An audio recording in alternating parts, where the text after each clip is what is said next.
It's no secret that online gaming has boomed in the past decade, and even though single-player games have held their own against multiplayer ones, sales-wise, games like Fortnite, Apex, Destiny, League, etc. still generally push the crowd towards preferring multiplayer. And I'm starting to feel like it's a problem. Now before you lose your minds, I'm not committing myself to the Fortnite hate club or anything like that. In fact, I actually admire what the team has done with the game. Although a bit gimmicky, I think their retroactive approach to add popular characters to the game was a forward-thinking one that added unique flavor. And the same goes for Apex. My problem comes in with the widespread effect that these games have on the gaming industry itself. With the introduction of online play, the gaming industry has drastically changed, and I want to look into if it was for the better or for the worse. So relax, grab some snacks, and let's take a closer look at whether multiplayer is taking the piss or not.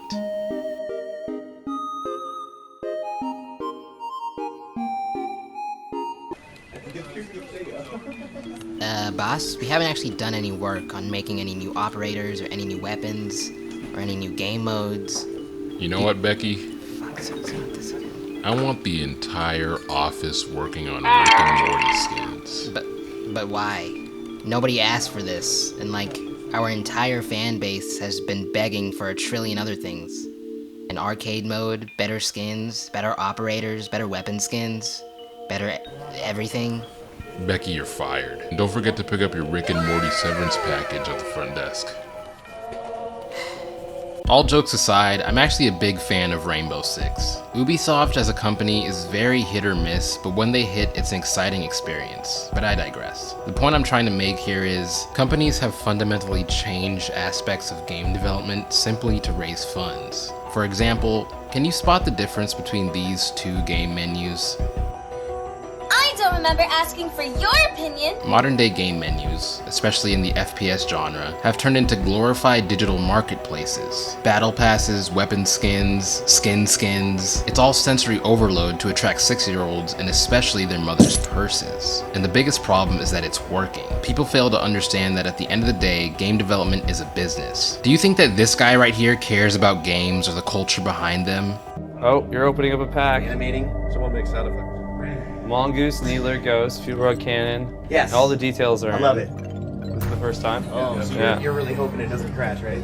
That's fantastic. Not fantastic. If we continue to advocate for money-grabbing tactics that AAA companies practice, then we are essentially saying, yes please, more of that. I want to see more battle passes. I want to see more money laundering. That's not even the right terminology. I'm literally telling you, people sit in these board meetings with the question, how do we make more money? How do we milk more money out of the people who play our games? And that's the motivation for most of the games coming out of the AAA ring. When I look at the passion, hard work, and dedication that a team like Mobius Digital put into their last project, Outer Wilds, I see true game development. They sit in board meetings thinking what the next update could bring to the game. How can we revolutionize what people know as games today and make it truly an experience to remember? The same can be said for Hazelight Studios as well, the developers for It Takes Two and A Way Out, and I'm so glad that they're getting skin in the AAA game ring, because we need to see more development processes that follow these examples. I'll leave a link to both of those companies' main pages just so you can check them out and follow what projects they're doing next. Anyways, that's enough about money. I've spoken about this topic before in the anime games video. It's a reoccurring problem in this industry. We need to be able to speak with our money, with where we spend what we spend, and that's just difficult to do with 6-year-olds running around. Anyways, let's move on to...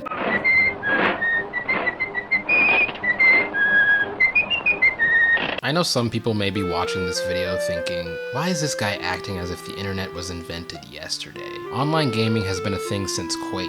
That's just common sense. And actually, the very fact that you're making this video tells me you're uneducated and stupid. Read a book.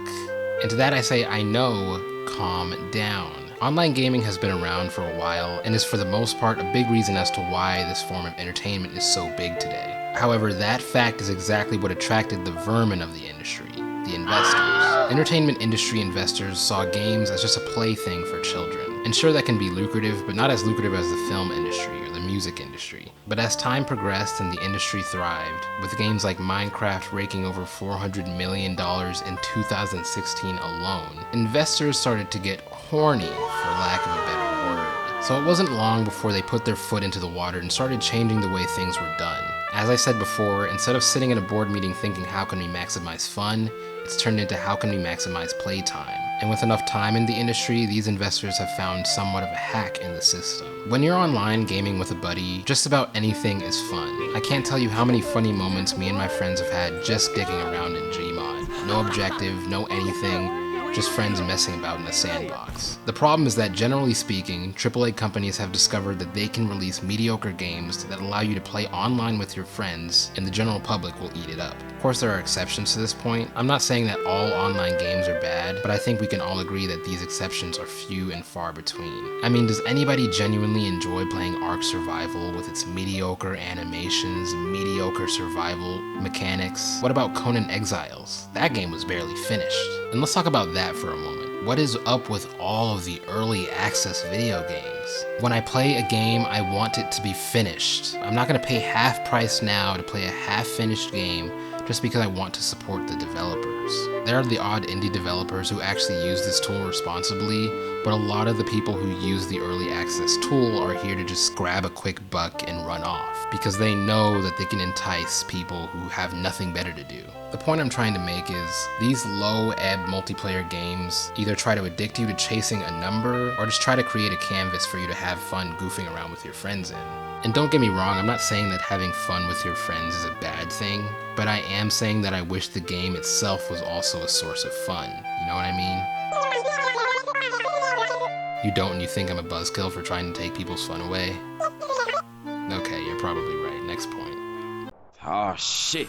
Here we go again. I think we can all agree that the best part of Grand Theft Auto San Andreas were the cheat codes. Giving yourself infinite money, then giving yourself a jetpack and riding around the city just feeling like a king was the greatest feeling a GTA game could give you, and nothing else could replicate it. I would be up at 2 a.m. writing down cheats on the back of a board game just so I wouldn't forget them in the morning. We never had to pester our mom to buy shark cards or grind for years, and I'm not exaggerating, guys. It takes years to build your own wealth in GTA Online. Why am I being told that I have to do a shipment job for 15 IRL hours just to make 150K? And then you go to the car shop and figure out that every good car that's worth driving is above $5 million. And then you have to spend $1 million to modify it and armor it. And goodbye cheats. Cheats are not a thing anymore because it wrecks incentive for Timmy to call his mother for her credit card details. When the online aspect of a game is added, there are immediately questions that arise that the developers have to answer for. Do we add de novo to our game to risk slowing it down? How do we incentivize players to play longer or invite their friends to pay for the game? Do we have an online shop? All of these questions are typically brought to the CEO, who is ultimately thinking about keeping the company afloat, not giving players a worthwhile experience. Lately, whenever I see an upcoming release that's single player, I get excited. Finally, a game that absolutely has to focus on gameplay and story. Finally, a game that's not bogged down by the restrictions that online presents. If you told me in the past that one day GTA would cut their cheats down, or that Halo and several other games would completely remove couch co-op, I wouldn't even believe you. It doesn't even make any sense anymore. So right now, we are committed to supporting the live service and making sure that the quality of this release is really high and good, and that we land that. But now for like a slightly non-political answer, more direct answer, when you see that, we of course were working on it for many months, years, on campaign co-op, couch co-op. Like, how have we gotten to the point where that's just acceptable? Okay, yeah, this game has no couch co-op. Need for Speed has no couch co-op. How does that make any sense? These developers spend so much time producing the perfect multiplayer experience, and because of that, they feel that they can just let other aspects of the game completely go. Of course, not all single-player games are good. Shout out to Cyberpunk for being absolutely one of the worst games I've ever played in my life ever. Oh, you wanna try? Go on, son! Save me! But online gaming as a tool is being abused, and it's showing in the products we receive.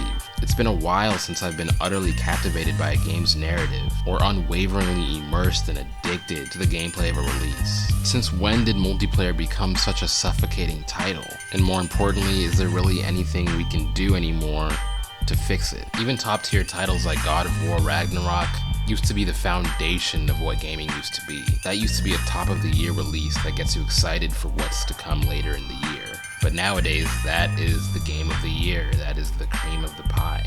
Like, whoa, I'm at the edge of my seat, guys. I wonder what's gonna win game of the year this year. I have no clue. I'm clueless. I have not a single thought in the world. I was having a conversation with my brother the other day about what it means to be a boomer and what steps it takes to get there. And that led us to talk about our parents. See, my parents are originally from Africa, so there's already a cultural disconnect when it comes to entertainment and video games specifically. But as a result of that, my parents never fully understood the intrigue in video games. So because of this, I always told myself, like, yeah, when I'm older and I have a son or daughter, I'm gonna introduce them to the sickest games. I'm gonna play all the games with them, all this good stuff. But as I get older, I'm starting to slightly understand the way the world works when it comes to generational growth. Children today who are just now getting into the world of video games have no reference point for how things were before. And unless they have parents, or in my case, a brother who was interested in gaming prior to the new age of games, their idea of what a good game is gonna be skewed. It's just how it's gonna be. Like, if the first game you ever played was Fortnite, that is going to be your reference point for the greatest game ever created. That's the unfortunate truth of what's going on in our world today. And it actually extends past video games as well. This goes for music, film. Like, we have kids watching Marvel movies and they're like, yeah, that's a masterpiece right there. That is a masterpiece. And it's not.